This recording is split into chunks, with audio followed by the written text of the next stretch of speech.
कोटि कोटि बधाई। 500 वर्षों के लंबे अंतराल के उपरांत आज के इस चिर प्रतीक्षित मौके पर अंतर मन में भावनाएं कुछ ऐसी हैं कि उन्हें व्यक्त करने के लिए शब्द नहीं मिल रहे हैं। आज इस ऐतिहासिक और अत्यंत पावन अवसर पर भारत का हर नगर, हर ग्राम अयोध्या धाम है। हर मार्ग श्री राम जन्मभूमि की ओर आ रहा है। हर मन में राम नाम है। हर आंख हर्ष और संतोष के आंसू से भीगा है। हर जीवा राम राम जप रही है।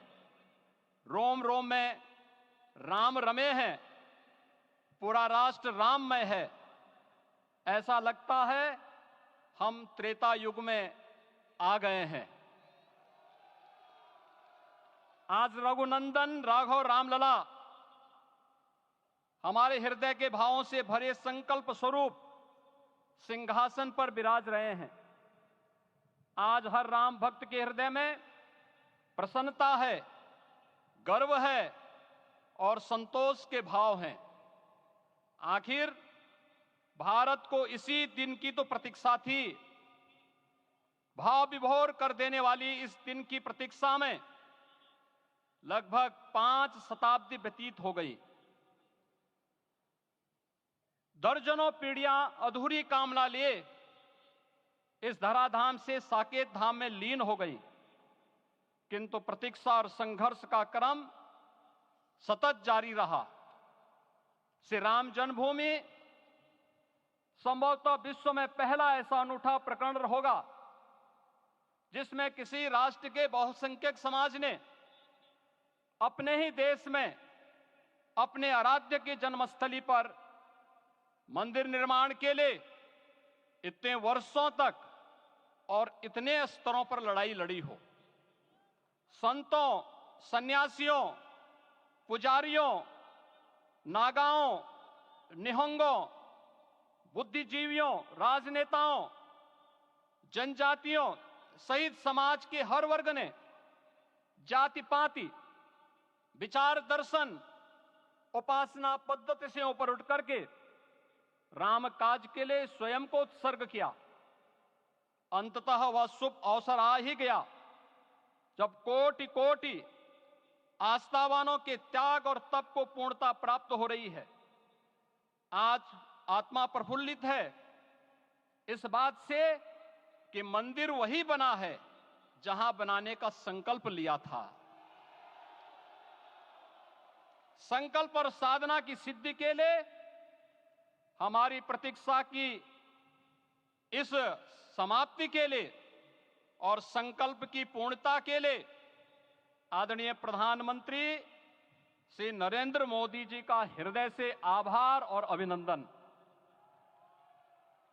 माननीय प्रधानमंत्री जी, 2014 में आपके आगमन के साथ ही भारतीय जनमानस कह उठा था कि मोरे जिय भरोस दृढ़ सोई, मिलहि राम सगुन शुभ होई।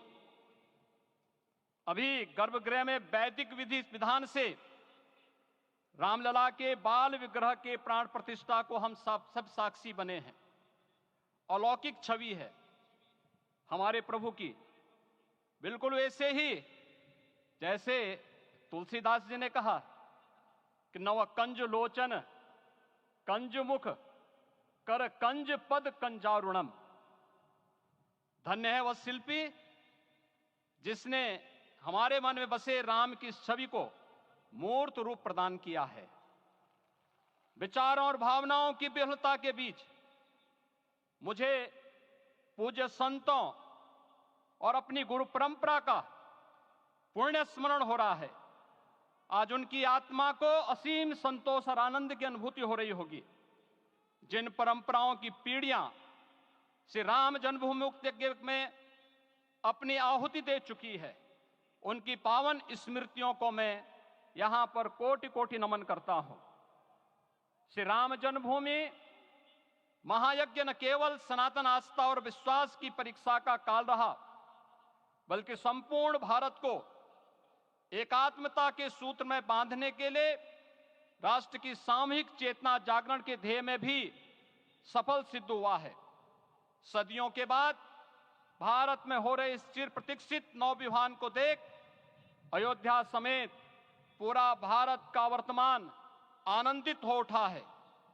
भाग्यवान है हमारी पीढ़ी जो इस राम काज के साक्षी बन रहे हैं, और उससे भी बड़भागी हैं वो जिन्होंने सर्वस्व इस राम काज के लिए समर्पित किया है और करते चले जा रहे हैं। जिस अयोध्या को अवनी की अमरावती और धरती का वैकुंठ कहा गया, वह सदियों तक अभिषिप्त थी, उपेक्षित रही, सुनियोजित तिरस्कार झेलती रही। अपनी ही भूमि पर सनातन आस्था पद्दलित होती रही, चोटिल होती रही, किंतु राम का जीवन हमें संयम की शिक्षा देता है और भारतीय समाज ने संयम बनाए रखा। लेकिन हर एक दिन के साथ ही हमारा संकल्प और भी दृढ़ होता गया, और आज देखिए पूरी दुनिया अयोध्या के वैभव को निभा रही है। हर कोई अयोध्या आने को आतुर है। आज अयोध्या में त्रेतायुगीन वैभव उतर आया है, दिख रहा है। यह धर्मनगरी विश्व की सांस्कृतिक राजधानी के रूप में प्रतिष्ठित हो रही है, विकास हो रहा है। वह प्रधानमंत्री जी के दृढ़ संकल्प, इच्छा शक्ति और दूरदर्शिता के बिना संभव नहीं था। कुछ वर्ष पहले कल्पना से परे था कि अयोध्या में एयरपोर्ट होगा, यहां के नगर के भीतर 4 लेन की सड़कें होंगी, सरयू जी में क्रूज चलेंगे, अयोध्या की खोई गरिमा वापस आएगी। लेकिन मित्रों, डबल इंजन की सरकार के प्रयास से आज आप सबके सहयोग से यह सब साकार हुआ है। सांस्कृतिक अयोध्या, आयुष्मान अयोध्या, स्वच्छ अयोध्या, सक्षम अयोध्या, सुरम्य अयोध्या, सुगम्य अयोध्या, दिव्य अयोध्या और भव्य अयोध्या के रूप में पुनरुद्धार के लिए हजारों करोड़ रुपए वर्तमान में यहां पर भौतिक विकास के लिए लग रहे हैं। राम जी की पेड़ी, नया घाट, गुप्तार घाट, ब्रह्मकुंड, भरत कुंड, सूरज कुंड, विभिन्न कुंडों के कायाकल्प, संरक्षण, संचालन, रखरखाव के कार्य हो रहे हैं। रामायण परंपरा की कल्चरल मैपिंग कराई जा रही है। राम वनगमन पथ पर रामायण वीथिका का निर्माण हो रहा है। नई अयोध्या में पुरातन संस्कृति और सभ्यता को संरक्षण तो हो ही रहा है, भविष्य की जरूरतों को देखते हुए आधुनिक पैमाने के अनुसार सभी नगरीय सुविधाएं भी विकसित हो रही हैं। इस मोक्षदायिनी नगरी को आदरणीय प्रधानमंत्री जी की प्रेरणा से अब सोलर सिटी के रूप में भी विकसित किया जा रहा है। पूरी अयोध्या में विश्व के सनातन आस्थावानों, संतों, पर्यटकों, शोधार्थियों, जिज्ञासुओं के प्रमुख केंद्र के रूप में इसे बनाने की ओर से अग्रसर किया जा रहा है। यह एक नगर या तीर्थ भर का विकास नहीं है, यह उस विश्वास की विजय है जिसे सत्यमेव जयते के रूप में भारत के राज चिन्ह में अंगीकार किया गया है। यह लोक आस्था और जन विश्वास का विजय है, भारत के गौरव की पुनर्प्रतिष्ठा है। अयोध्या का दिव्य दीपोत्सव नए भारत की सांस्कृतिक पहचान बन रहा है, और श्री रामलला की प्राण प्रतिष्ठा का समारोह भारत की सांस्कृतिक अंतरात्मा को समरस की एक अभिव्यक्ति सिद्ध कर रहा है। श्री राम जन्मभूमि मंदिर की स्थापना भारत के सांस्कृतिक पुनर्जागरण का आध्यात्मिक अनुष्ठान है। यह राष्ट्र मंदिर है। निसंदेह श्री रामलला विग्रह की प्राण प्रतिष्ठा राष्ट्रीय गौरव का एक ऐतिहासिक अवसर है। निश्चिंत रहिए, प्रभु राम की कृपा से